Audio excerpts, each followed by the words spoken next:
Joining me now, CEO of the Jewish Community Relations Council of Greater Washington, Ron Halber, and Rabbi Daniel M. Cohen of Temple Sherry Tefillah Israel in New Jersey.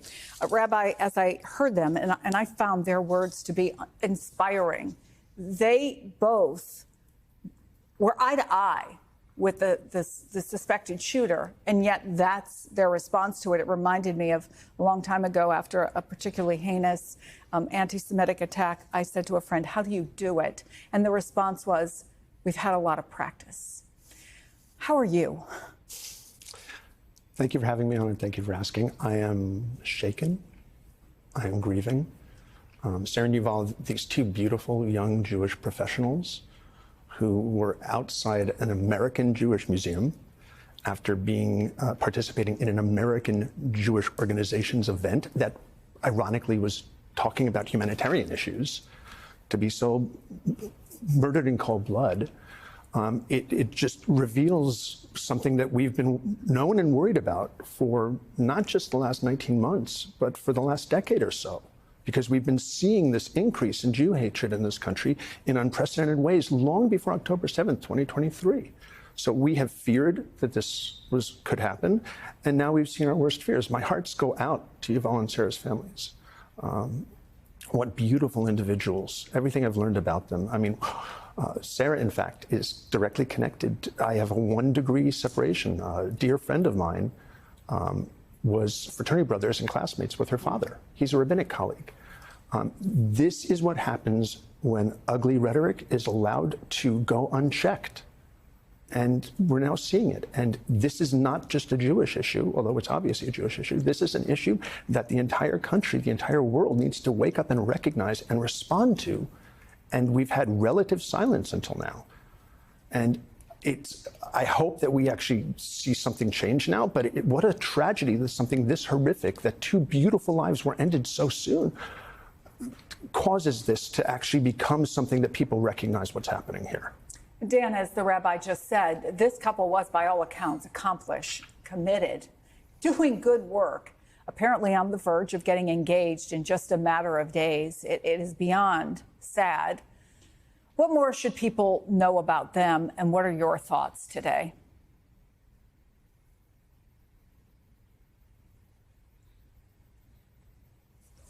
Dan, can you hear me? You're talking to me? Ron, can you hear me? Yes, I can. Sorry. I'm sorry. Okay. I'm sorry, I couldn't hear your question. Can you please repeat? Yeah, this, by all accounts, such a beautiful couple. Intelligent, committed, just days, we're told, away from getting engaged. He had just bought the ring. What more do you know about them, and what are your thoughts today? Well, I don't know them, but I know their boss. They both worked in the public diplomacy section here at the Israeli embassy in Washington.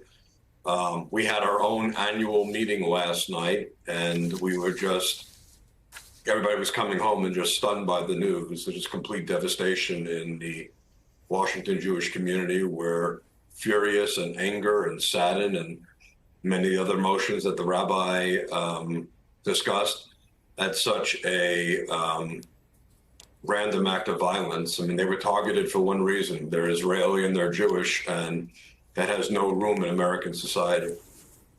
We say that often, but Ron, what needs to happen?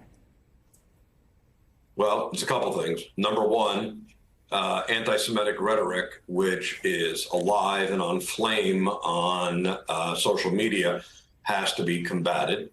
And now we move to the topic of condemning anti-Israel rhetoric. Now, I will preface it by saying it is fair to criticize Israel, like any other nation. They're not perfect, and they're not immune, and excuse me, they should be immune to criticism.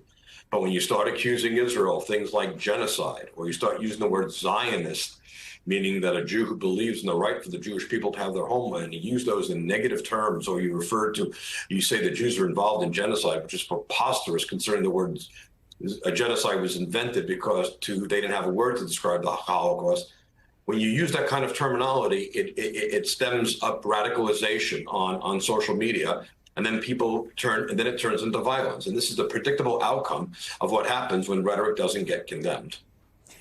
And that net result of that, and I don't have to tell you this, Rabbi, is that the place where people go to be peaceful, prayerful, and safe doesn't feel safe anymore. What does security at your synagogue look like?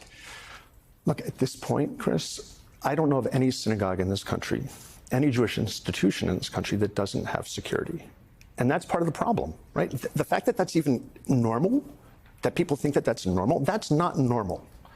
And it's important to note that most of us put our security plans in place before October 7th, 2023.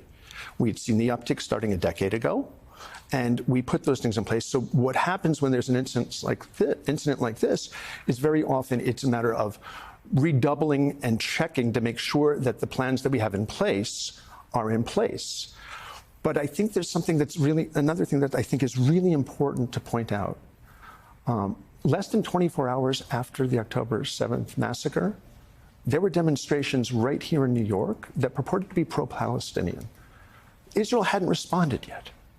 Israel didn't know how many people had been murdered, didn't know how many hostages had been taken, and yet there were demonstrations about that. That makes it clear that and this incident and this use that people have accepted of globalize the Intifada, I mean, globalize the Intifada means what happened last night. That's what it means.